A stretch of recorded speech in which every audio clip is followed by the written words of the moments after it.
Assalamualaikum dan salam sejahtera. Mantra. Apa itu mantra? Mantra adalah salah satu daripada puisi Melayu tradisional. Mantra bentuknya tidak terikat sama ada dari segi rangkap maupun dari segi rima. Mantra digunakan oleh masyarakat pada zaman dahulu untuk tujuan spiritual seperti memohon perlindungan, meminta keberkatan ataupun untuk tujuan perubatan. Mantra amat berkait rapat dengan ilmu atau kuasa gaib. Sepemukul gendang ke laut, sepemukul gendang ke darat. Yang aku pinta mana-mana sekalian anak cucu engkau. Tolonglah kawalkan anak cucu aku. Janganlah engkau rosakkan.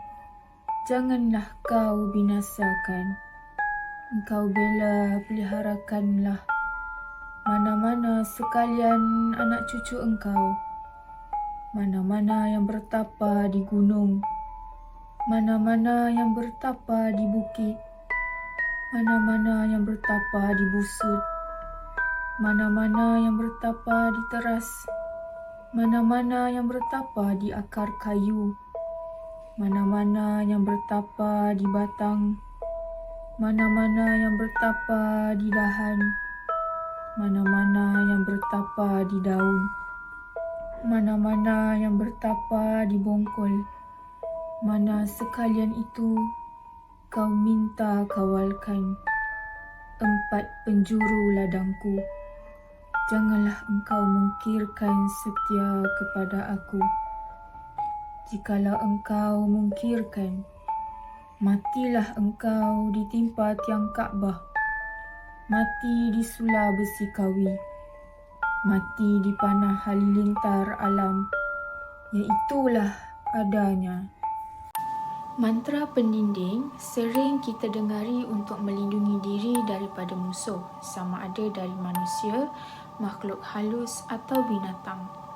Apabila mantra ini dibaca atau dilafazkan oleh seseorang, sedikit sebanyak ada hubungan dengan jiwa dan kepercayaan atau kebergantungan mereka kepada pihak lain demi mendapatkan kepentingan atau kepuasan diri sendiri.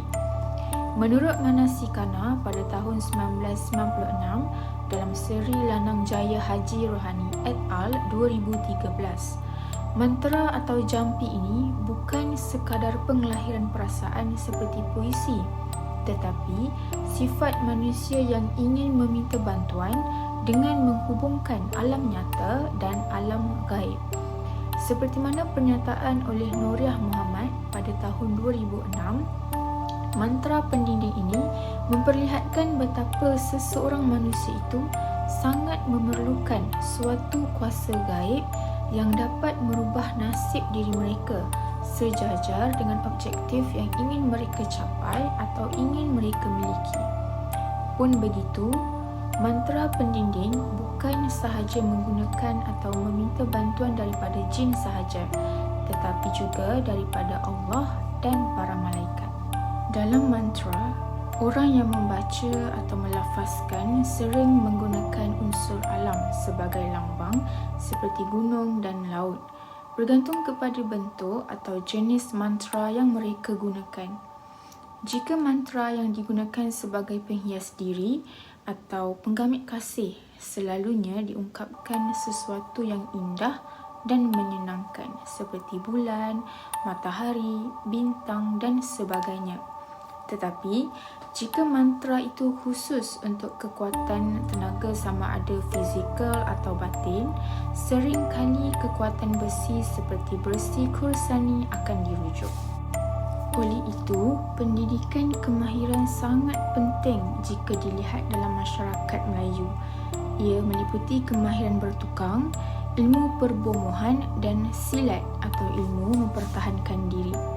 Maka adalah tidak mustahil bahawa ilmu perbomohan ini sentiasa berkembang dalam masyarakat Melayu pada masa dahulu dan kedudukan mereka dipandang tinggi sama ada dalam masyarakat dahulu atau pada hari ini.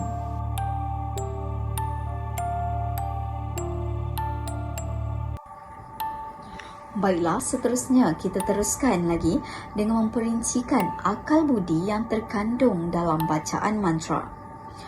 Mantra menunjukkan adanya hubungan antara manusia dengan alam dan kuasa gaib.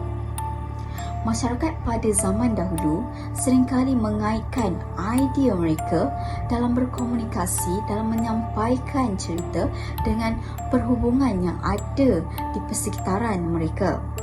Mantra membuktikan bahawa masyarakat pada zaman dahulu mempercayai kepada kuasa gaib atau makhluk gaib yang tidak dapat dilihat secara nyata di alam ini. Ini dapat dibuktikan dengan mereka mempercayai bahawa mantra mampu menjadi pelindung ataupun mantra mampu memberi kesejahteraan dan membantu dalam perubatan. Mantra seringkali digunakan oleh bomoh untuk perubatan. Sebagai contoh, dalam mantra pendinding menunjukkan bahawa ayat ini, tolonglah kawalkan anak cucu aku, jangan rosakkan, jangan kau binasakan. Petikan ini menunjukkan bahawa masyarakat yang mengamalkan mantra ini, mereka percaya bahawa makhluk gaib ataupun kuasa gaib mampu menjadi pelindung kepada diri dan keluarga mereka untuk menjamin kesejahteraan hidup mereka. Seterusnya adalah perlindungan dan kesejahteraan. Terdapat sebuah kajian oleh Siti Noraini yang menyatakan bahawa mantra ialah susunan kata-kata yang mempunyai makna tertentu dan diujarkan oleh orang tertentu berdasarkan niat atau maksud yang diingininya. Perkara ini sejajar dengan apa yang ingin disampaikan melalui mantra pendinding, yang mana mantra ini kebiasaannya digunakan oleh individu untuk mendapatkan perlindungan dan kesejahteraan. Perlindungan dan kesejahteraan yang dinyatakan dalam teks bukan sahaja menjurus kepada keselamatan fizikal, namun merujuk kepada perlindungan dan kesejahteraan secara menyeluruh. Contoh daripada teks kajian yang dapat kita keluarkan adalah seperti mana-mana sekalian cucu engkau, mana-mana yang bertapa di gunung, mana-mana yang bertapa di bukit.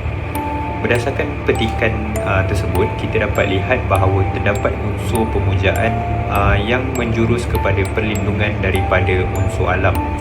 Perlindungan tersebut datang daripada pelbagai unsur kerana masyarakat dahulu menganggap bahawa perlindungan yang menyeluruh perlulah datang daripada pelbagai arah.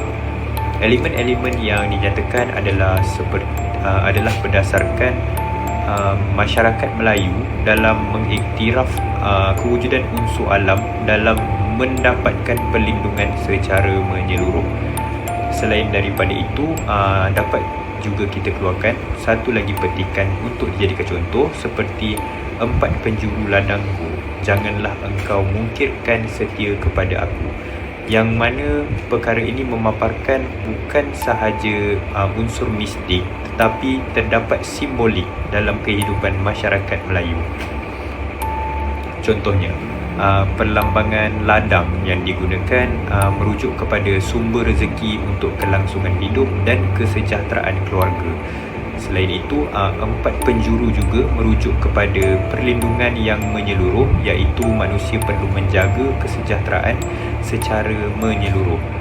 Berdasarkan kesemua elemen yang dikeluarkan ini, dapat kita lihat bahawa melalui petikan-petikan tersebut, perkara ini mendidik manusia untuk lebih menghargai alam dalam mengejar perlindungan dan kesejahteraan secara menyeluruh.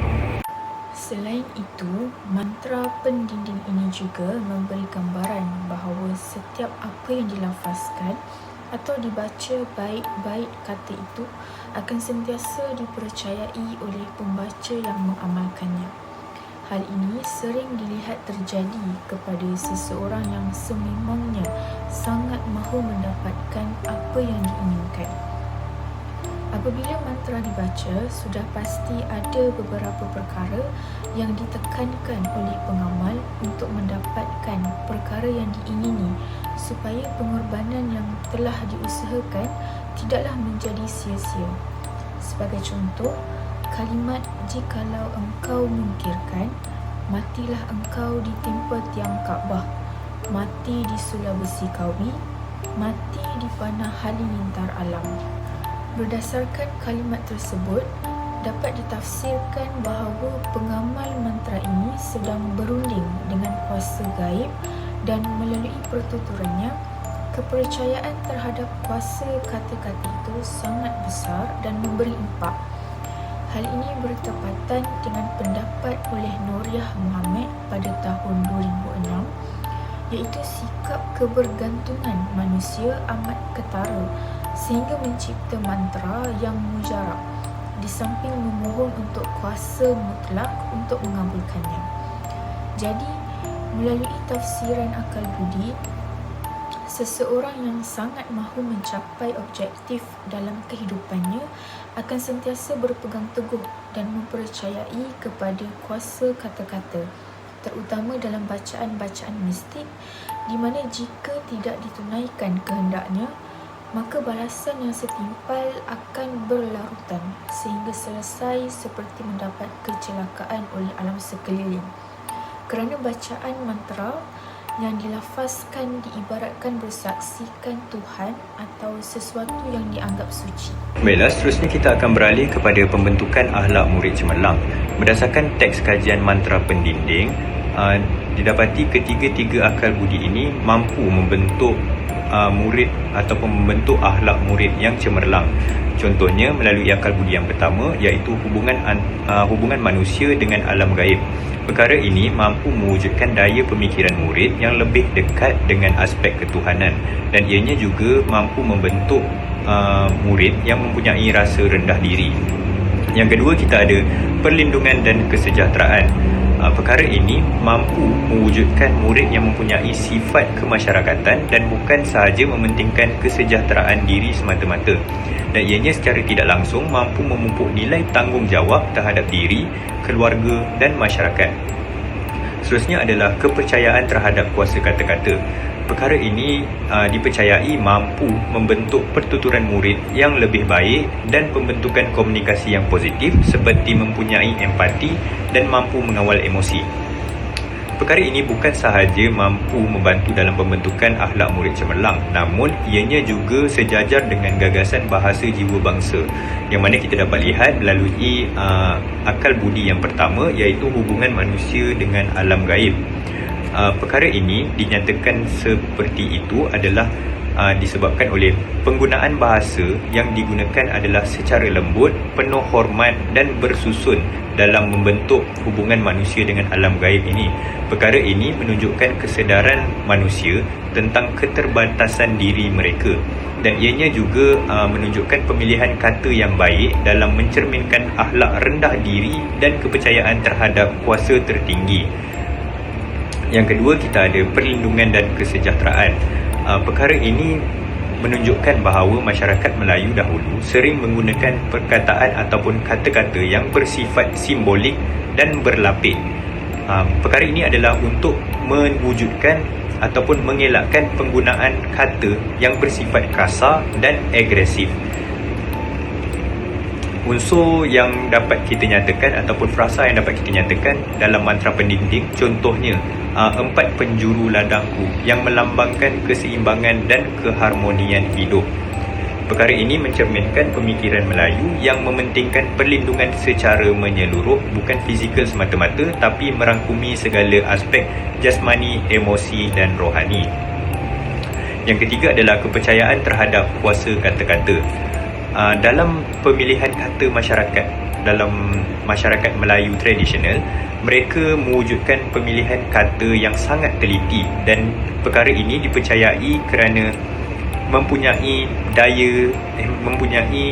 mampu mewujudkan daya spiritual.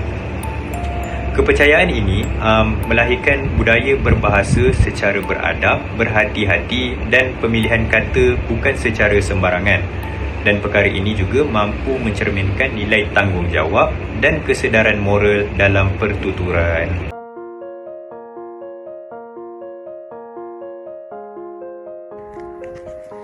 Tromba? Apa pula itu tromba? Baiklah, Tromba juga merupakan salah satu daripada puisi Melayu tradisional. Tromba ia menyampaikan adat atau peraturan hidup dalam sesebuah masyarakat.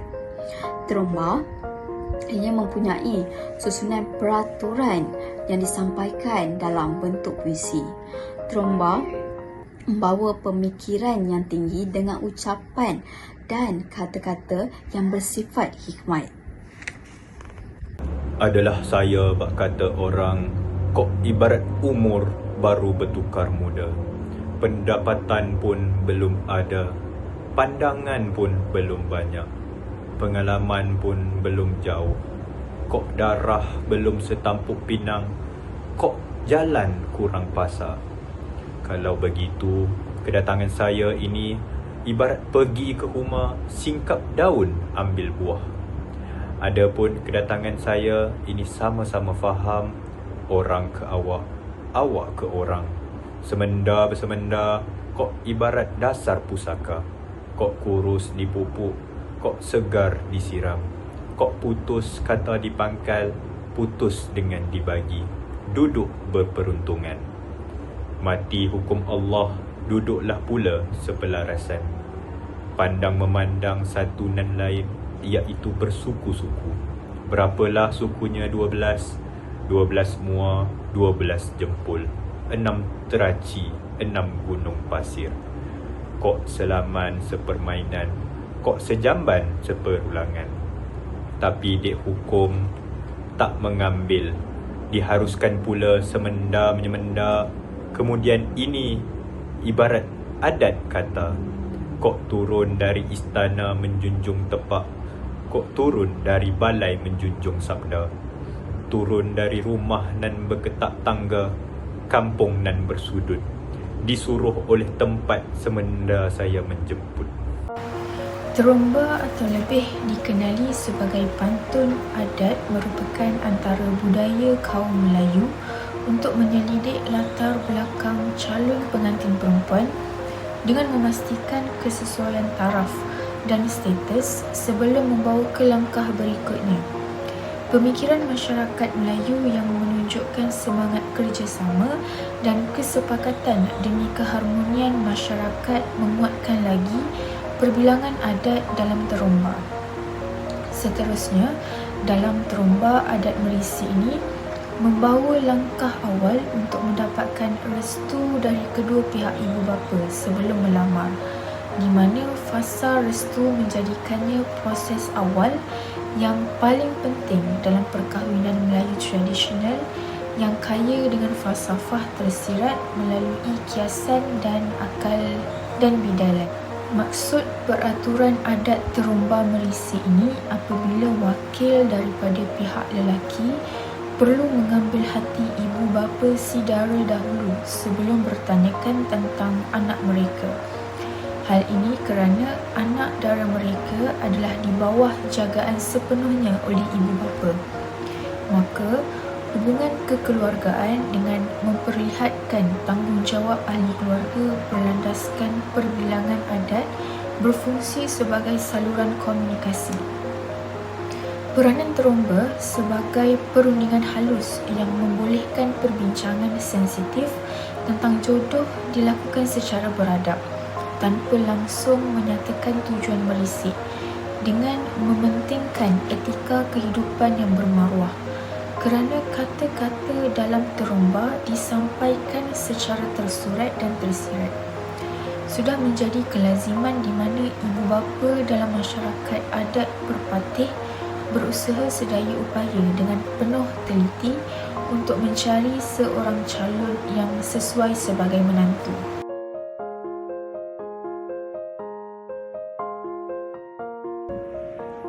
Baiklah, seterusnya kita teruskan lagi dengan akal budi dalam penulisan tromba, iaitu adat merisik.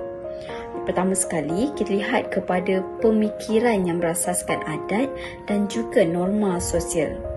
Adat adalah cara hidup, kebiasaan, peraturan yang tidak bertulis dan disampaikan secara turun-temurun dalam sesebuah masyarakat. Manakala norma sosial pula adalah kebiasaan perilaku yang menjadi penetapan gaya hidup dalam masyarakat. Norma sosial ini mencerminkan pemikiran mereka dan juga kebiasaan kehidupan mereka. Penghasilan terombak ini menunjukkan bahawa adanya masyarakat pada zaman dahulu yang mana mereka mencipta sesuatu karya itu untuk menyampaikan idea mereka, dan idea ini disampaikan untuk urusan adat. Contohnya dalam terombah yang dipilih ini adalah adat merisik dalam masyarakat Negeri Sembilan, dan sememangnya terombah adalah masyarakat yang memperkenalkannya adalah masyarakat Negeri Sembilan, mereka yang menggunakan terombah ini. Jika dilihat, merisik sebenarnya adalah adat masyarakat Melayu secara umum. Semua masyarakat Melayu mempunyai adat merisik. Namun apa yang menjadi keistimewaan bagi masyarakat Negeri Sembilan, mereka mempunyai terombah untuk adat merisik di negeri mereka. Itulah yang membezakan masyarakat di Negeri Sembilan dan masyarakat. Ini adalah akal budi, warisan dan identiti bangsa. Seperti yang kita sedia maklum, terombah merupakan salah satu bentuk sastra lisan Melayu tradisional yang berfungsi sebagai wahana penyampaian adat, nilai sosial dan pandangan hidup masyarakat Melayu. Terombah juga mencerminkan warisan dan identiti bangsa yang diwarisi secara turun-temurun melalui bahasa dan adat. Terdapat sebuah kajian yang menyatakan bahawa terombah masih digunakan dari dahulu hingga sekarang dan boleh dijadikan panduan penting dalam memahami adat, terutamanya adat pepatik. Berdasarkan terombah yang dikaji, terombah ini memperlihatkan ciri utama warisan Melayu, terutamanya dalam ungkapan seperti adat pun beralur, muafakat pun berbuah ada. Perkara ini merujuk kepada adat masyarakat Melayu tidak bersifat kaku, malah berkembang mengikut kesepakatan masyarakat. Konsep warisan yang berlaku ini bukan semata-mata melalui tulisan tetapi melalui amalan dalam konteks sosial seperti urusan perkahwinan. Seterusnya, ungkapan adat pun sama-sama faham, orang ke awak, awak ke orang. Perkara ini menggambarkan identiti masyarakat Melayu yang mementingkan hubungan sosial, toleransi dan persefahaman. Identiti yang ingin ditunjukkan adalah masyarakat Melayu merupakan bangsa yang hidup dalam adat, saling menghormati dan menjaga keseimbangan sosial, khususnya dalam konteks perkahwinan yang dianggap satu perkara yang suci dalam masyarakat Melayu. Budaya dalam masyarakat Melayu sangat tinggi nilainya dan kaya dengan keindahan bahasa-bahasa kiasan serta simbolik bagi setiap pertuturan. Adat merisik atau menilik merupakan adat yang sememangnya baik tujuan dan harapannya untuk mengetahui latar belakang calon menantu dalam sesebuah keluarga Melayu. Walau bagaimanapun, jarang untuk dilihat oleh masyarakat masa kini tentang adat merisik yang sudah lama diamalkan sejak nenek moyang dahulu, kerana proses mengenali antara lelaki dan perempuan sudah terlebih dahulu sebelum berjumpa dengan kedua pihak ibu bapa. Maka, kelangsungan adat merisik sangat penting dan harus demi memastikan ibu bapa dapat terlibat sama dalam memilih dan menilai calon isteri yang terbaik buat anak mereka. Bukanlah untuk memenuhi kehendak nafsu semata-mata, tetapi keperluan dan tanggungjawab yang saling melengkapi antara satu sama lain. Seterusnya, adat merisik ini sendiri telah memberi gambaran bahawa perempuan yang sudah mencapai umur yang matang akan memasuki satu proses penting dalam mencari calon atau jodoh yang bersesuaian, seperti kata-kata adat berikut. Kok ibarat umur baru bertukar muda, pendapatan pun belum ada, pandangan pun belum banyak, pengalaman pun belum jauh. Menggunakan bahasa kiasan dan simbolik adat Melayu, wakil daripada pihak lelaki perlulah mengambil hati ibu bapa si dara dahulu sebelum bertanyakan tentang persetujuan anak mereka, kerana pada peringkat ini biasanya hanya memperkenalkan terlebih dahulu latar belakang calon pengantin lelaki kepada keluarga pihak perempuan, supaya calon yang dicari bukanlah memenuhi keperluan tanggungjawab di atas kertas sahaja. Maka, penggunaan bahasa kiasan ini bukanlah untuk menutupi segala pertuturan secara terang-terangan, tetapi lebih kepada bahasa yang tersirat supaya nilai budi bahasa Melayu sentiasa disanjung tinggi. Selaras dengan pernyataan oleh Abdullah Siddiq pada tahun 1975, adat ini menggambarkan satu ajaran dan amalan yang dianggap oleh masyarakat sederhana tentang manusia dan dunia yang didiami oleh semua, termasuklah kepelbagaian penggunaan bahasa kiasan dan simbolik. Baiklah, seterusnya kita beralih kepada pembentukan akhlak murid cemerlang berdasarkan akal budi yang terdapat dalam teromba merisik. Yang pertama adalah pemikiran berasaskan adat dan norma sosial. Perkara ini mampu membentuk kesedaran bahawa setiap tindakan perlu selari dengan nilai masyarakat. Akhlak murid cemerlang terbentuk apabila mereka faham bahawa kebebasan diri perlu diseimbangkan dengan tanggungjawab sosial. Yang kedua, kita ada warisan dan identiti bangsa, yang mana perkara ini mampu membentuk jati diri yang kukuh berteraskan nilai agama dan budaya, dan ianya juga melahirkan rasa bangga terhadap warisan bangsa. Yang ketiga, penggunaan bahasa kiasan dan simbolik.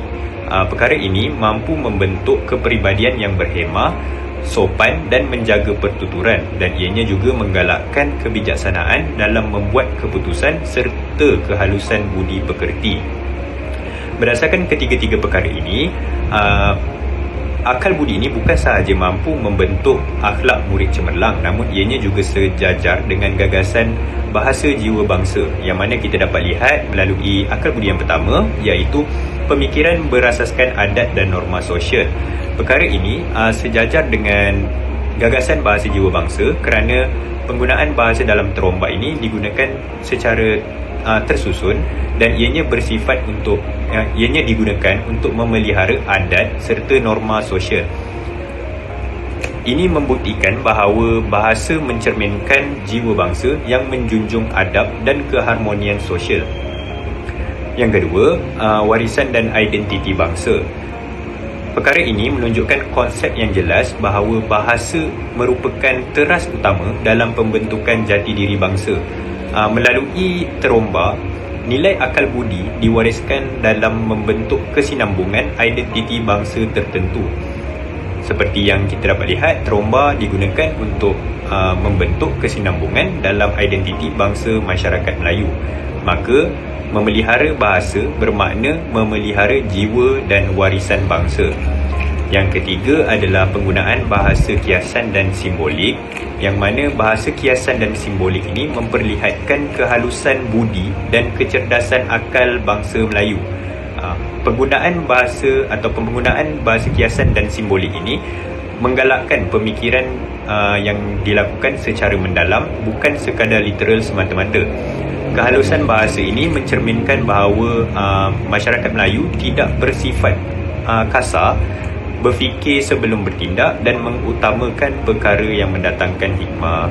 Dan perkara ini mewujudkan satu bentuk pemikiran bahawa ciri-ciri sesuatu bangsa itu berfikir dan menilai kehidupan dapat diterapkan melalui cara mereka menggunakan ataupun penyampaian mereka dalam berbahasa.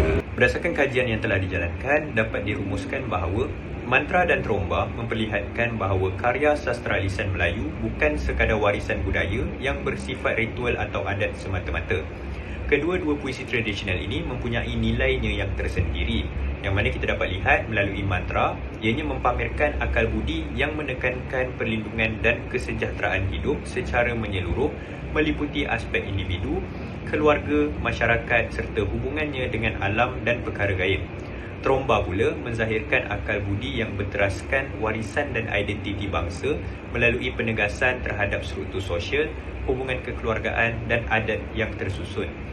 Kedua-dua karya tersebut mencerminkan kehalusan akal budi dan pemikiran masyarakat Melayu.